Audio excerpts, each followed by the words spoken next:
Satanás, ele gosta de destacar as proibições, porque assim ele nos joga contra o próprio Deus. A gente vê Deus muito mais com temor, terror, do que temor, amor. A expressão temor de Deus não é terror de Deus, porque quando nós lemos as Escrituras, sempre que os autores sagrados nos orientam a buscar temor, eles nos mostram que o resultado de quem vive em temor de Deus é a aproximação de Deus. Terror de Deus espanta. Não vou fazer isso porque Deus vai me matar. Não vou fazer isso porque a irmã disse que eu vou para a UPA. Eu não vou fazer isso porque Deus vai botar um câncer em mim. Isso é terror de Deus, me afasta dele. Mas temor de Deus me aproxima. Tanto que Salmo 25 diz que o segredo do Senhor é para os que o temem. Não é para os que têm medo, terror, os que se espantam. Mas quem tem temor, temor amor, temor reverência, temor devoção, resulta em segredo com Deus, intimidade, relacionamento. É impossível ter intimidade com Deus se não houver temor de Deus, temor amor, temor devoção. Tu vai fazer isso? Não, eu não vou, porque desagrada a Deus. E como eu quero agradá-lo, não é fácil não, mas eu estou me esforçando, então eu não quero. Um grande teólogo disse que a razão do pecado é simplesmente quando nós amamos mais a nós do que a Deus. Toda vez que a gente peca, a gente está amando mais a nós do que a Deus. E qual é o slogan pós-modernista que percorre aí todas as sendas seculares? Ame-se a si mesmo, valorize-se, né? As pessoas conseguiram distorcer o primeiro mandamento, que é amar a Deus sobre todas as coisas, inclusive você. Todas as coisas, inclusive você. E ame ao seu próximo como a si mesmo. Primeiro Deus, segundo o próximo, se sobrar alguma coisa eu. Porque Deus foi feito para ser honrado, amado, reverenciado. As pessoas a gente ama e as coisas a gente usa. A gente distorceu tudo. A gente ama as coisas, usa as pessoas, e Deus, se é que Ele existe, eu não estou interessado nele. Então, cuidado para não ficar se valorizando tanto e se tornar o seu próprio Deus. Porque quem valoriza-se mais a si do que a Deus, anda no caminho de Satanás, que olha para Deus e diz: por que essa adoração toda para Ele? Que é isso? Cadê a democracia? No reino dos céus não tem democracia. Deixe para os partidos políticos da terra.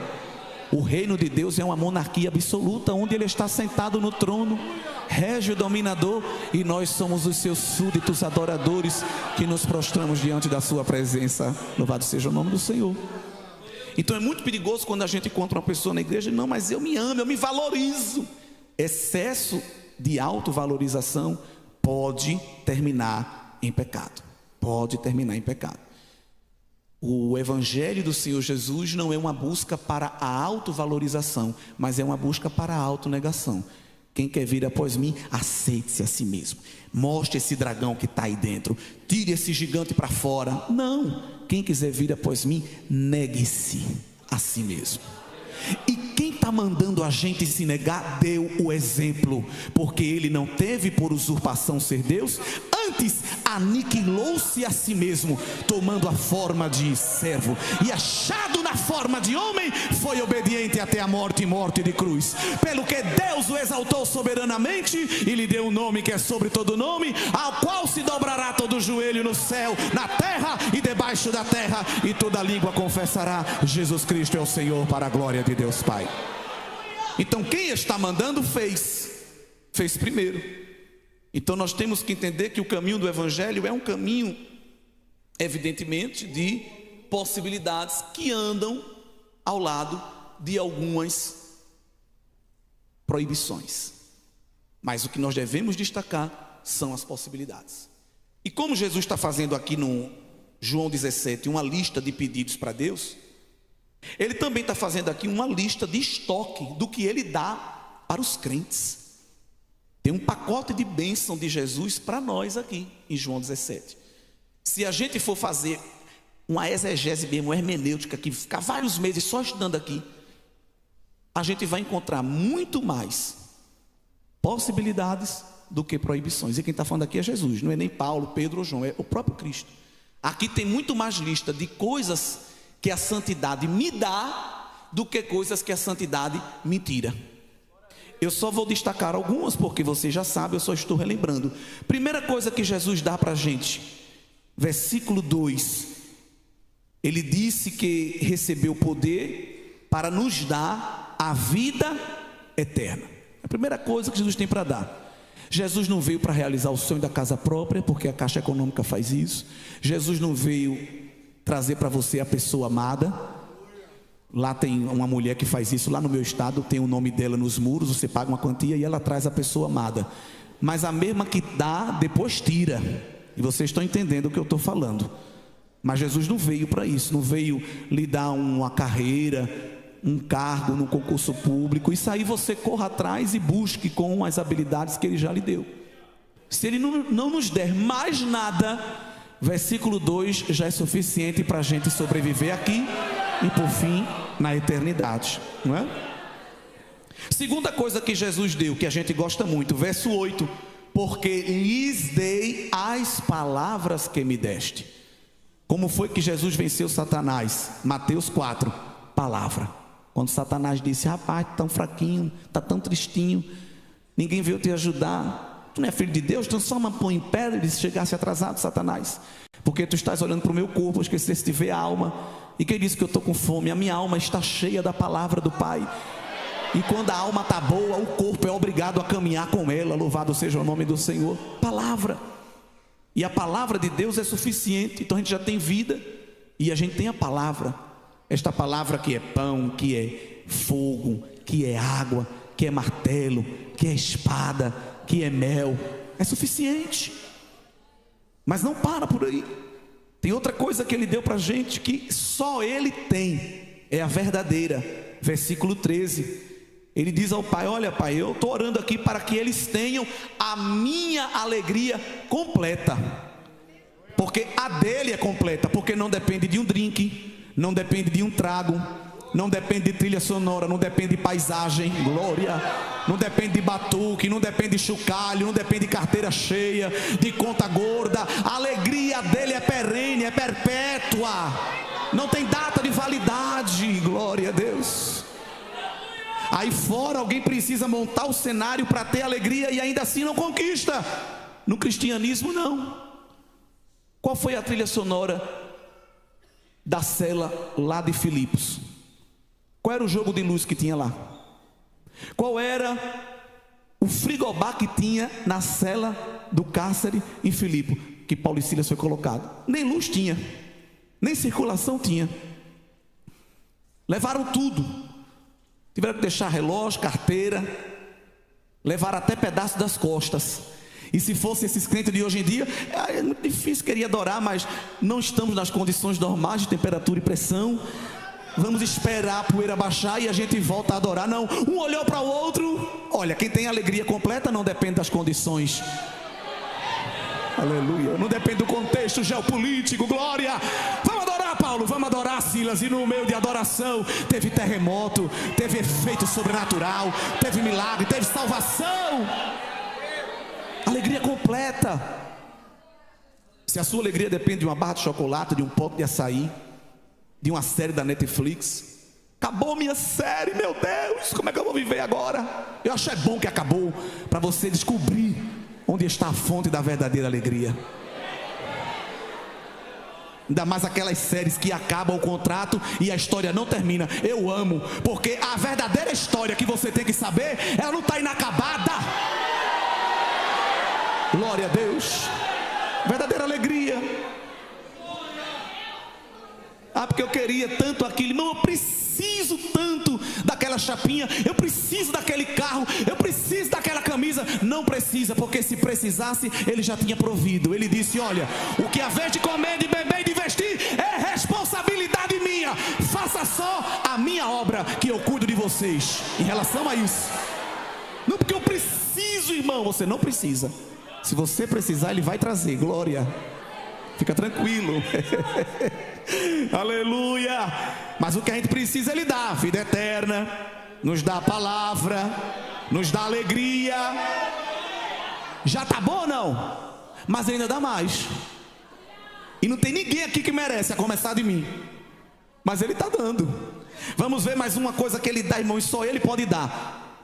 E ele não costuma dar, porque há um texto que diz que isso aqui ele não dá a ninguém, mas isso aqui ele dá à igreja. Vê que mistério. Versículo 22. E eu dei-lhes a glória que me deste. Glória. É o reflexo, porque a gente sabe, é muito rico esse texto. O Pai é Espírito. O Pai não tem barba, no cabelo branco, vestido branco. Isso aí é Senhor dos Anéis, não é Bíblia. Não misture. Mas o Filho ganhou um corpo, e o Pai vai lhe honrar com esse corpo agora glorificado para sempre, porque ele é a primícia dos que ressuscitam. Então o corpo de Cristo glorificado é a garantia do corpo que nós teremos. E Jesus, quem quer saber como é Deus? Paulo diz, olhe para Jesus, ele é a expressa imagem do Pai. Ele é a cópia, na verdade, original. Então quem olha para ele está vendo o Pai, no sentido da glória, não é no sentido físico, sim ou não? Então esta glória da presença do Pai, o Filho imprime em nós, ou pelo menos deveria. Olhe para a pessoa que está ao seu lado, não é para falar nada nem tocar, não quero constranger, só olhar e veja uma breve análise físico-química, biológica, sociológica, se essa criatura tem esse reflexo da glória. Eu não mandei falar nada para não constranger. Quanto de glória de Deus há em nós? Hein? Essa glória de Deus, evidentemente, não é demonstrada num facho de glória, embora que de vez em quando ele faz isso, viu? De vez em quando ele permite o homem natural ou até carnal ver um brilho diferente em nós. Ele permite. E você vai ver às vezes o homem natural que não entende o linguajar espiritual dizer, olha, eu quando estou perto de você eu sinto energia positiva, não é? Às vezes a gente ouve isso num ambiente de trabalho, de estudo. Irmã, você transmite boas vibrações. Eles estão testemunhando algo que ele nem sabe nomear. E você deve corrigir, dizer, não é boa vibração, nem energia positiva, nem é aura não. Isso é a presença de Deus, não sou nem eu. Eu só sou um espelho. Glória a Deus. Mas infelizmente, queridos, não é todos que têm. Interessante que por causa do pecado essa imagem está borrada em nós. Mas Paulo diz que ele vai lapidando essa imagem de glória em glória. Ele está todo dia lixando a gente. Tem uns que não gostam. Que é isso, Deus? Que é isso? Evangelho, que é isso? Evangelho é amor, pai. Não pega pesado. Eu estou lhe lixando. Você suporta ser lixado para brilhar mais? Ou você é toda fininha, todo fininho que não suporta as intempéries da vida, mas também vai ficar apagado, vai ficar apagada, não vai transmitir o meu brilho. Aí, queridos, eu tenho que falar, aí vai ter que investir nos recursos terrenos, para poder reafirmar um padrão estético. Mas Jesus tem um padrão ético. E quando o padrão ético está impresso em nós, o estético é só um complemento. Se tiver, é bônus. Se não tiver, não faz nem falta. Quer ver uma prova? Eu não estou fazendo aqui apologia que ninguém vai lavar cabelo, não vai escovar o dente. Faça seu tratamento estético aí, glória a Deus. E se tiver, tem clínica de estética, não me tenha por inimigo, não estou promovendo o seu negócio. Mas escute, quem tem a revelação da glória, se o estético faltar, o ético supre. Porque qual era a marca do terno de João Batista? Qual era a marca do shampoo do profeta? Nem usava. Glória. Porque no deserto não tem alfaiate. No deserto não tinha sapateiro. No deserto não tinha nem iFood. Mas o profeta, quando abria a boca, alguém dizia, o que é isso? Eita, lá no templo, os sacerdotes com a indumentária e a casa vazia, porque não tinha glória. Mas lá no deserto não tinha piso e nem tinha teto, mas tinha palavra, tinha poder, tinha presença. Glória a Deus. Ele quer nos dar vida eterna, palavra, alegria. Ele quer dar a glória dele a nós também, encher-nos da manifestação dessa glória, mas também não é um para aí. Tem outra coisa que ele vai dar a gente. Eu disse que ele não veio realizar o sonho da casa própria daqui, mas ele veio realizar o sonho da casa própria de lá. Versículo 24: Pai, aqueles que me deste, eu quero que onde eu estiver, também eles estejam comigo. Eu não sou filho mimado não, Pai. Eu não quero um quarto específico para mim não, nem sala VIP. Eu quero os meus irmãos, os meus amigos, os co-herdeiros comigo. Vê que coisa tremenda. Então, moradia. E João 14 é a melhor promessa que há. Se Deus nunca usar um profeta para você, nunca receber uma profecia, você já tem João 14, os versos iniciais. Aquilo dá para viver até o fim da vida. E se não bastasse tudo isso, tem a bênção maior, que é o verso 26. O verso 26, Jesus, ele surpreende a gente, ele extrapola todas as possibilidades. Nós nem falamos ainda das proibições. Se Jesus já nos deu todas essas possibilidades, no verso 26 ele diz: Pai, eu lhes fiz conhecer o teu nome. Nome é um termo teológico para caráter.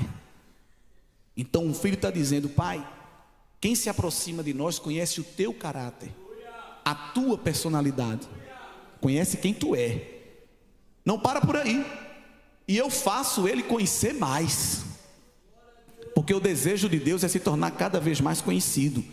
Conheçamos, prossigamos em conhecer.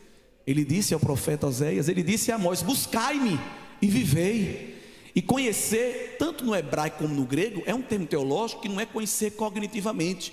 Não, eu fiz o básico de teologia, 15 dias, comprei 4 apostilas e já estou dominando Deus, especialista em Deus. Não é isso.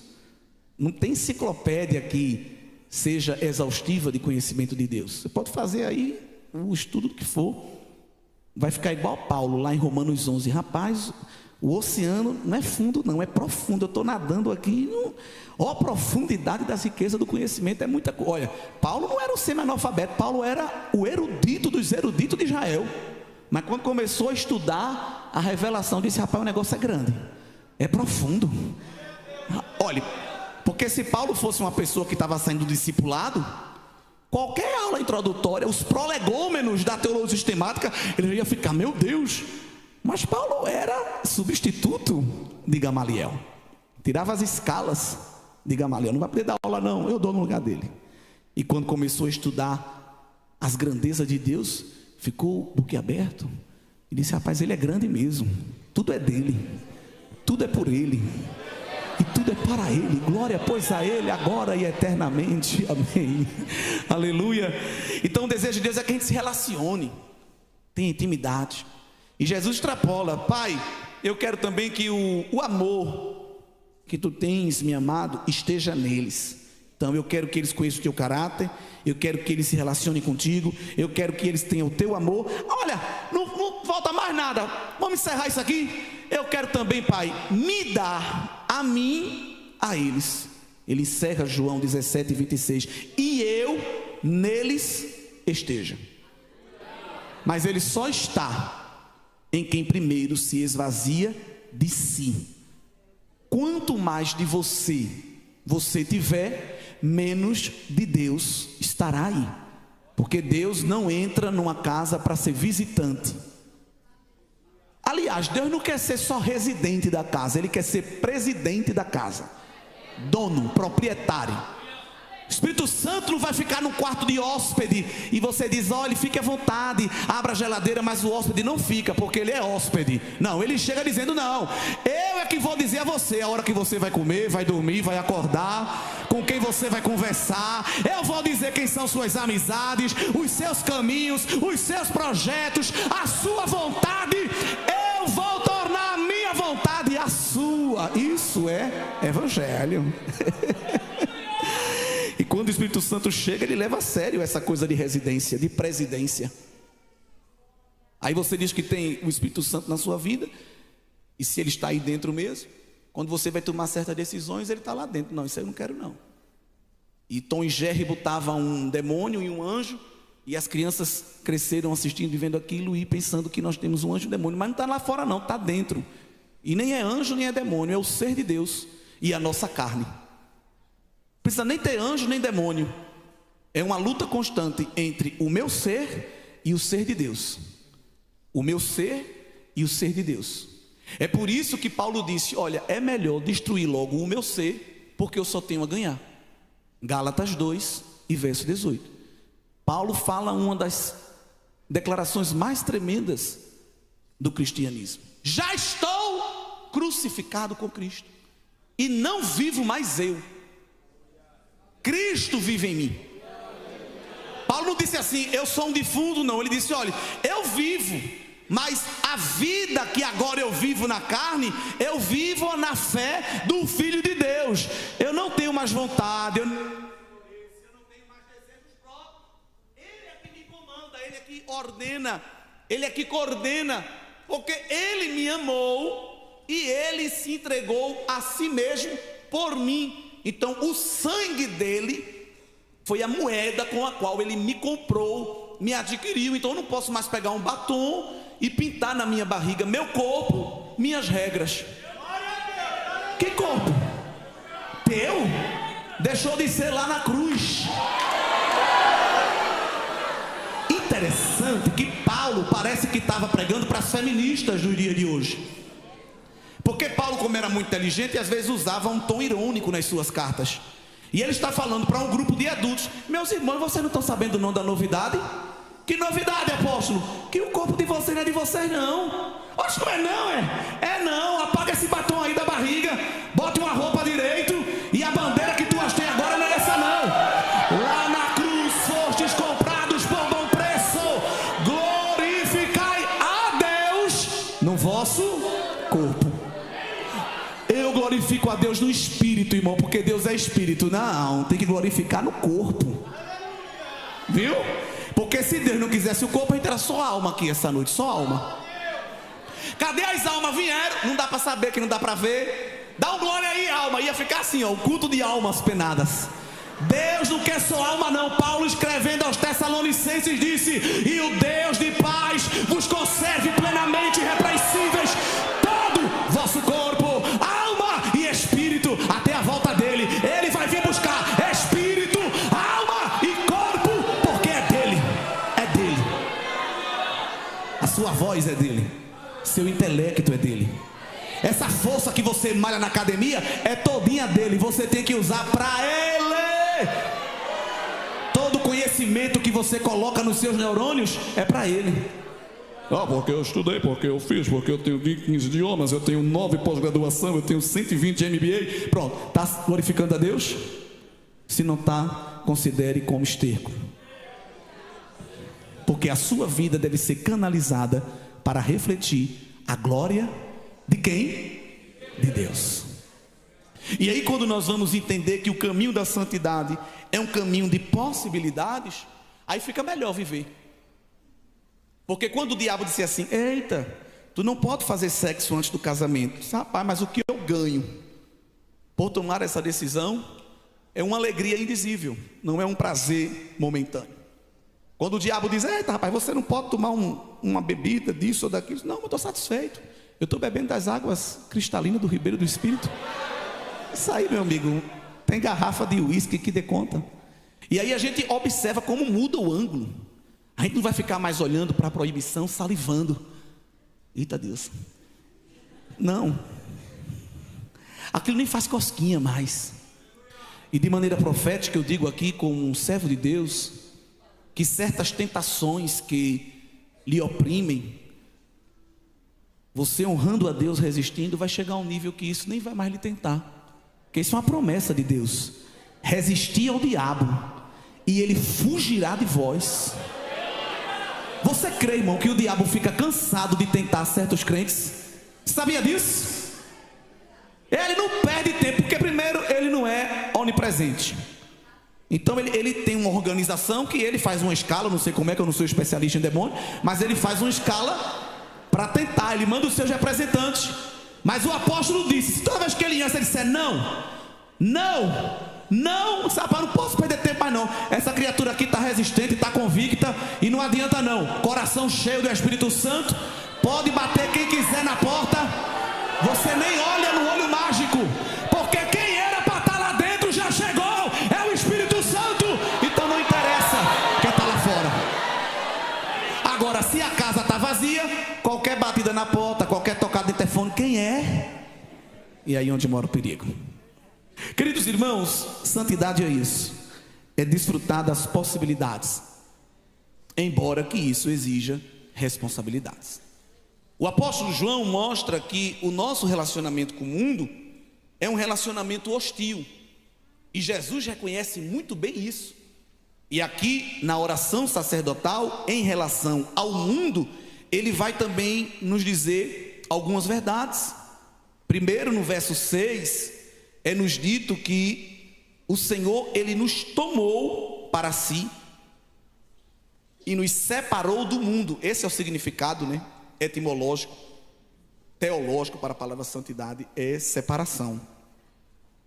E no verso 6, nós somos os homens que foram tirados do mundo e dados a Jesus. Só que o verso 11 e o verso 14 revela que nós ainda estamos no mundo. Esse mundo aqui não é o mundo cosmos, apenas o mundo natureza, é principalmente o mundo sistema babilônico, sistema do anticristo, que domina, que se opõe a tudo que é de Deus. Jesus está ciente de que nós ainda estamos no mundo, mas não pertencemos a ele.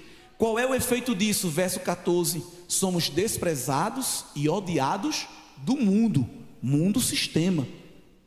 E João, ele entende muito bem isso, porque na sua primeira epístola universal, ele vai nos ensinar que o mundo não nos conhece, capítulo 3, verso 1. O mundo não nos ouve, capítulo 4, verso 13, e pior, ele ainda nos diz no capítulo 13, verso 13, o mundo nos aborrece, nos odeia, e Jesus já tinha dito isso nos evangelhos também, que porque nós somos de Cristo, porque servimos a Cristo, o mundo nos odeia. E aqui tem uma coisa muito interessante, porque nós fomos chamados para amar, inclusive o mundo, mas o mundo quem? Humanidade, não sistema. E é interessante que do mundo sistema e do mundo humanidade, nós só recebemos ódio, porque o mundo sistema usa o mundo humanidade para nos desprezar.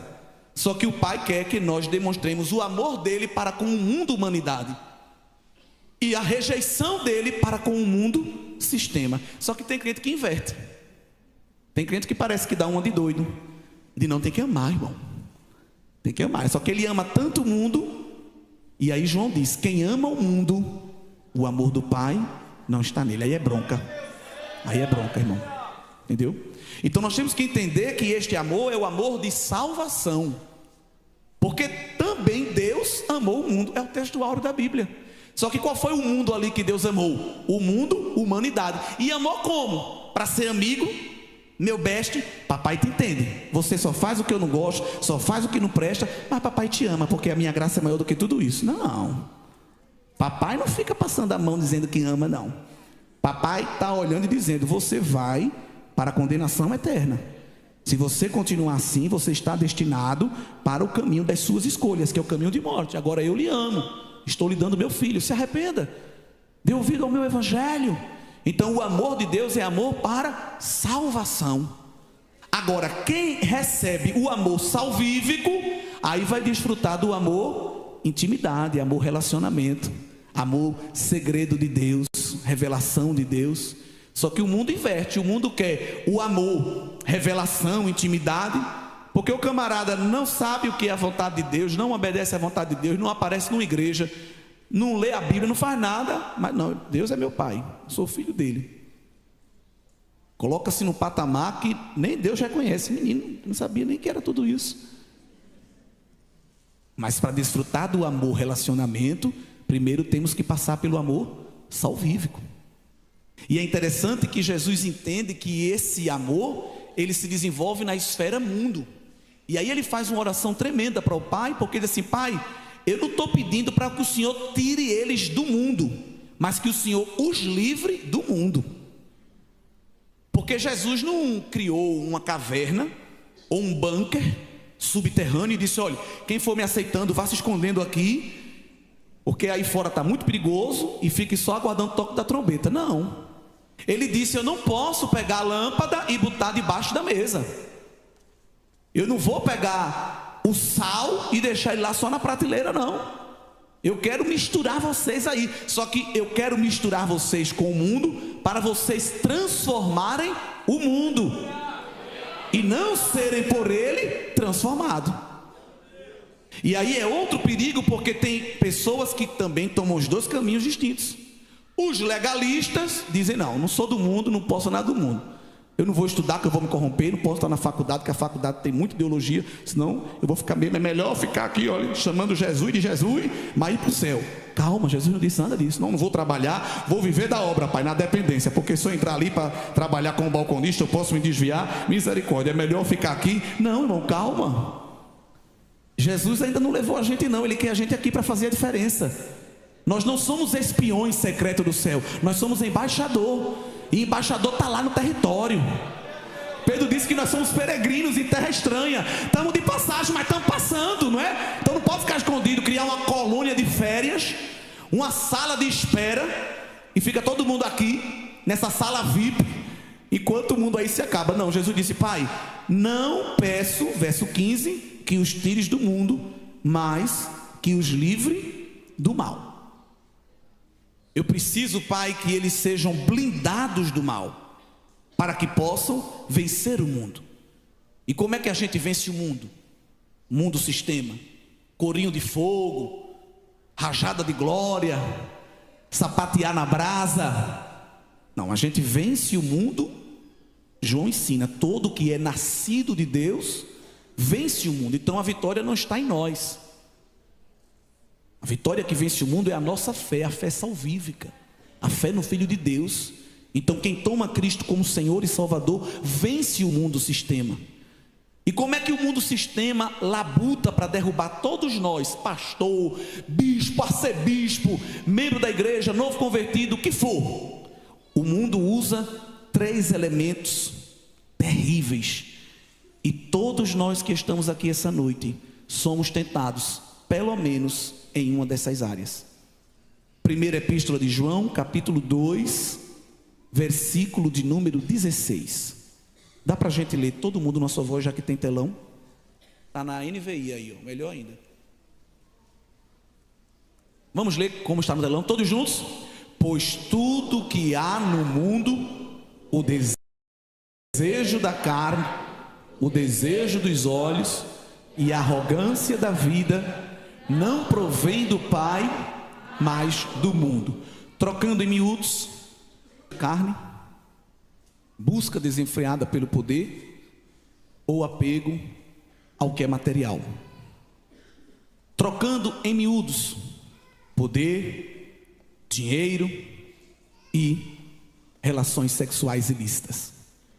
3 grandes áreas que o sistema mundano utiliza para derrubar as pessoas. Nós temos 3 grandes inimigos: nossa carne, o sistema mundano e o inferno. Na maioria das vezes, quem nos derruba é a nossa própria carne, que é o primeiro inimigo, é inerente. Nós que gostamos de terceirizar, como Eva fez, tudo dizemos que o diabo está furioso, o demônio está furioso. E eu não estou defendendo o diabo porque ele não presta, mas às vezes ele nem participou da situação. E se ele pudesse materializar e dizer: peraí, rapaz, eu nem falei nada, foi você mesmo que fez aí o saceiro com a sua carne. Agora, quando a gente vence a carne, ele usa o sistema mundano. Quando a gente vence o sistema mundano, ele vem pessoalmente. Não, tenho que ir lá pessoalmente porque ele está forte. Com Jesus no deserto, quem foi que veio? Não foi um demônio, foi o chefão. Eles não, ali eu tenho que ir, porque o homem está 40 dias ali, ó, no jejum, na consagração, na vigília. Não é qualquer proposta que derruba, não. E o diabo lançou as 3 propostas de João 2,16. Ele tentou vencer Jesus pela boca, tentou vencer Jesus pela fama e tentou vencer Jesus pelo poder. Está com fome, rapaz? Transforma isso aí em pão. Não, estou satisfeito. Se tu é filho de Deus, a fama, tu é conhecida aí, tu não é o El Shaddai encarnado? Por que tu não se joga aqui? Tá, olha, citando versículo bíblico, bicho nojento, citando texto descontextualizado. Quem usa texto descontextualizado, irmão, é instrumento do próprio Satanás, porque ele é especialista em fazer isso. Não, mas está escrito no Salmo, Que ele, olha, vai usar os anjos como paraquedas para te proteger. Não, nada disso. Também está escrito: não tentarás ao Senhor teu Deus. É o texto sendo aplicado da maneira correta. Aí o diabo disse: não, com esse homem é tudo ou nada. Aí disse ele: eu te darei os reinos da terra. Caladinho aqui, ó, se prostrado me adorares. Olha que proposta indecente. O que ele desejava lá, ele querendo que Jesus desse ele aqui, ó. O sonho dele é que Deus o adore. Não vai acontecer nunca. E Jesus venceu as 3 porções de tentação com a palavra. Ah, mas foi Jesus, pastor. Jesus é Jesus. Não, foi Jesus homem. Mas as escrituras, para nos mostrar que é possível vencer essas 3 fontes de tentação, nos dá outro exemplo. Eu não sei nem quanto tempo eu tenho mais, pastor, mas se for para encerrar, o senhor manda o pessoal tocar ali a música bem alto. Aí eu sei. Já fizeram isso comigo em outras igrejas e eu já entendi qual é o recado. Já sei que é para parar. Mas olha, eu vou terminar, viu? Não quero cansar vocês não. Apesar que eu sou o mais cansado aqui, eu estou falando, dá tudo certo. Olha, vamos lá para Hebreus 11? Não, porque foi Jesus. Não, qualquer um de nós temos condição de vencer. Hebreus 11, a partir do verso 23. Quem é que está aparecendo aí? Aqui não é o ser de Deus, não. Aqui é um ser humano. Quem é que está aparecendo aí no verso 23, na galeria da fé? Quem é? Todos numa só voz. Quem é? Moisés. Moisés foi tentado nas 3 áreas. Geralmente nós somos tentados em uma. Moisés foi nas 3. Moisés era crente, irmão. Veja como o autor dos Hebreus escreve bem: pela fé Moisés, já nascido, foi escondido 3 meses por seus pais, porque viram que era um menino formoso e não temeram o mandamento do rei. Pela fé Moisés, sendo já grande, 4 décadas depois, recusou ser chamado filho da filha de Faraó. Quem era Faraó? O líder da potência mundial da época. Moisés ser chamado filho da filha de Faraó significava sucessor do trono. Moisés renunciou o maior título que ele poderia ter. Renunciou o quê? Poder. Não era para ser síndico de prédio, presidente de associação de morador de bairro, não. Não estou desrespeitando esses cargos. Não vou falar nem outros para ninguém se ofender, mas eu estou mostrando que Moisés renunciou o top do momento. E renunciou por quê? Para receber tudo em volta e dupla honra. Nada disso, que Deus não trabalha com barganha de toma lá da cá, feira de troca-troca. Ele renunciou ser chamado filho da filha de Faraó, verso 25, para em lugar disso ser maltratado com o povo de Deus. Porque tem gente que diz: não, Deus, eu abro mão, mas está aqui minha contraproposta. Quem é tu, Caco? Caco de barro. Não é isso. Moisés renunciou poder. É interessante que o texto continua dizendo que ele preferiu por um pouco desfrutar deste prazer, que é o gozo do pecado, como o autor sagrado fala, que é passageiro. Ele preferiu as maiores riquezas, que é o vitupério de Cristo, o sofrimento de Cristo, do que os tesouros do Egito, porque tinha em vista a recompensa. O gozo do pecado aqui é a expressão para os prazeres da carne. Vamos falar de um Moisés, filho da filha de Faraó. Ele tinha acesso ao harém de Faraó. Era o sonho de qualquer homem da época. Moisés teria à sua disposição a mulher que ele quisesse, mas ele disse: não, eu prefiro ser maltratado do que por um pouco de tempo ter o gozo do pecado. E Moisés também abriu mão da terceira fonte que às vezes derruba pessoas: riqueza. Sendo filho da filha de Faraó, teria acesso às contas bancárias, ao tesouro do Egito, mas abriu mão dos tesouros do Egito para, em contrapartida, receber o sofrimento de Cristo, porque ele percebia que sofrer com Deus é maior riqueza, porque via de longe, diz aqui o final do texto, no verso 26, tinha em vista, e a expressão grega aqui é via de longe, avistava lá embaixo o galardão, a recompensa.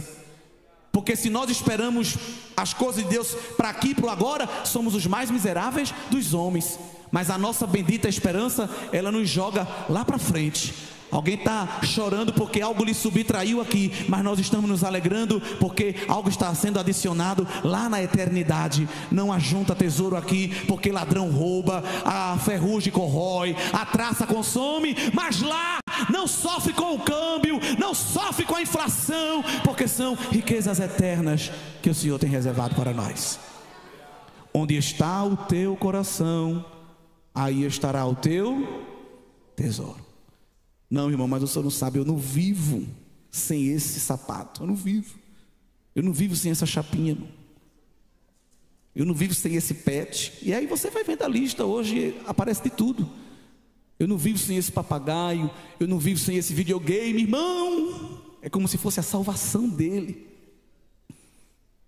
Ele briga até, ele perde até as estribeiras, se alguém lhe subtrair aquele objeto, aquela porção.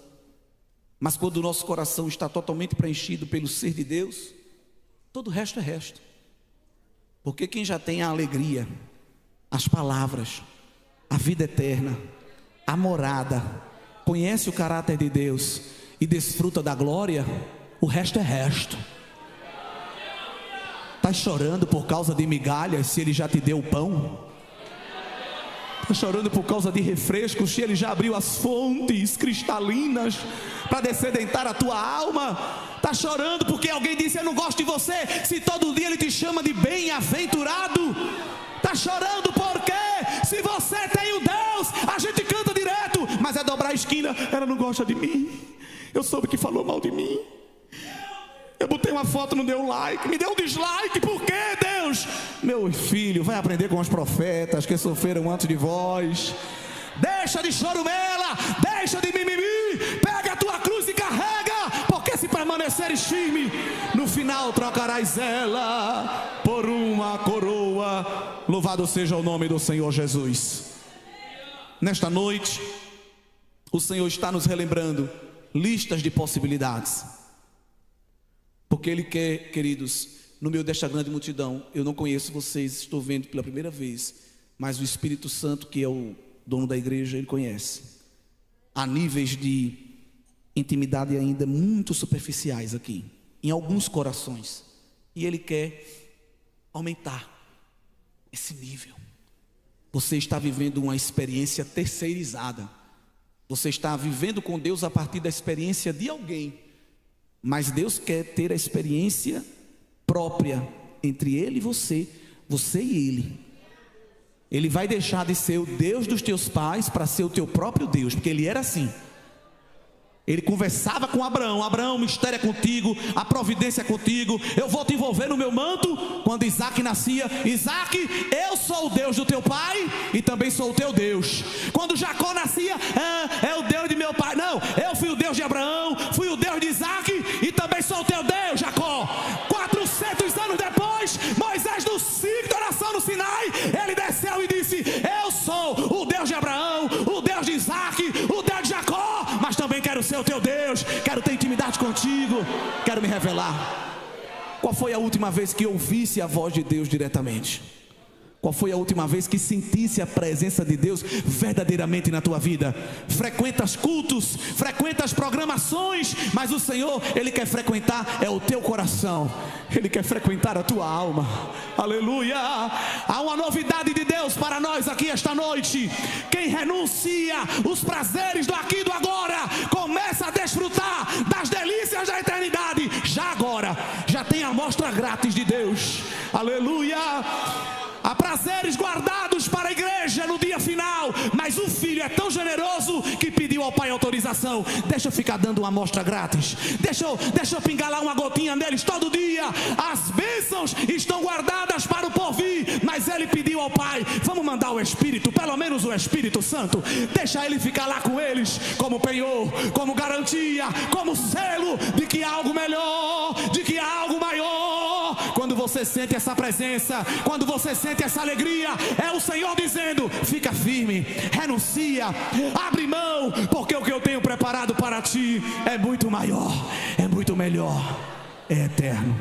Fiquemos de pé esta noite. Eu quero orar por você. Você que precisa de libertação,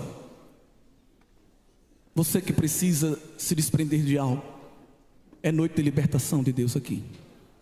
Não tem corredor de sal, não trouxe nenhum sabonete de descarrego para entregar para vocês. Não tem feijão do milagre, nem galho de coentro pingando água. Mas a palavra de Deus é aquela que nos santifica. E conhecereis a verdade, e a verdade vos libertará. Fecha os teus olhos por bondade. Se desprende do aqui e do agora, se é que você consegue, por alguns momentos, neste silêncio solene. Porque às vezes Deus quer um momento assim, só a gente e Ele. Senhor Deus e Pai, muito obrigado por este dia, muito obrigado por este momento, muito obrigado, Senhor, por este santo ajuntamento. Vidas preciosas estão aqui neste santuário, vidas compradas por Ti. E Tu sabe, Deus, quais são as nossas fraquezas. Tu sabe quais são as nossas lacunas. Tu sabe, Deus, quais são até os nossos embaraços. Mas que a espada da Tua palavra, o bisturi da Tua palavra, vá cortando de nós, arrancando de nós o que não Te agrada. Opera a libertação, Deus, aqui esta noite. Desprende de nós aquilo que nos impede de ter uma intimidade. Desprende de nós o que bloqueia a manifestação da Tua glória. Levanta, Deus, cada vez mais nesta igreja, nesta cidade, uma multidão de testemunhas fiéis da Tua palavra. E que sejamos blindados esta noite contra o pecado, blindados contra as tentações, porque o Senhor prometeu que nos livraria do mal, e às vezes o mal está muito perto. O mal, Deus, estava na corte da Babilônia, estava na casa de Potifar, na vida de Samuel. O mal estava dentro da tenda com os filhos de Eli, mas o Senhor sempre guardou os seus. E Tu tens visto que alguém quer vencer e teme escorregar, cair e ficar prostrado. Mas ouve, Deus, a nossa oração esta noite e visita os pés de cada um de nós e nos dá firmeza. Não deixa que ninguém se perca, Senhor. Não deixa que nenhum de nós perca a essência do Teu Espírito Santo. E se tem alguém que ainda não tem, Tu és poderoso para dar. Derrama agora, Senhor, uma porção nova da Tua presença, da Tua glória. Que haja, Deus, um revestimento de santidade em dias de tantos escândalos, de tantas quedas, de tanto embaraço. Mas há, Senhor, na terra um povo zeloso de boas obras, o povo adquirido, um sacerdócio, uma nação santa. E o diabo não toca naquele que está na Tua mão. Afugenta o nosso inimigo esta noite, Senhor. Afugenta as raposinhas que querem invadir o Teu jardim. Afugenta as aves de rapina que querem subtrair a oferta do altar. Recebe livramento de Deus. Olha Deus te escondendo no pavilhão secreto dele neste derrepre alforgminai. Alabará sobre derga, sobre mite alforga. Olha Deus te levando para o esconderijo do Altíssimo. Olha Deus te circundando com muro de fogo. Ele disse para Israel: eu sou muralha de fogo ao teu redor. Olha Deus acendendo as labaredas da proteção espiritual. Olha Deus afugentando morcego, coruja, serpente que quer entrar no teu jardim e cirandar com o bosque. Mas o Senhor está dizendo: não, o jardim é fechado. fechado, a fonte é selada, é manancial puro, é prado, pravarachanarabia, prederá sobre a fá. Abre a tua mão e recebe pureza. Eu, Deus, estou restituindo pureza na mente. Alguém perdeu a pureza por causa do pecado, mas eu, Deus, ainda tenho tição tirado do fogo que purificou o sacerdote Josué. Eu ainda tenho braça que purificou o profeta Isaías. Recebe aí essa labareda, recebe aí este fogo, recebe esta glória que te imuniza, que te purifica, que te guarda e que te resguarda do mal. Há uma chamada de Deus para a tua vida, há um ministério para ser confiado, há uma tarefa para ser exercida, e o inimigo das nossas almas não vai manchar tua voz, não vai manchar tuas vestes.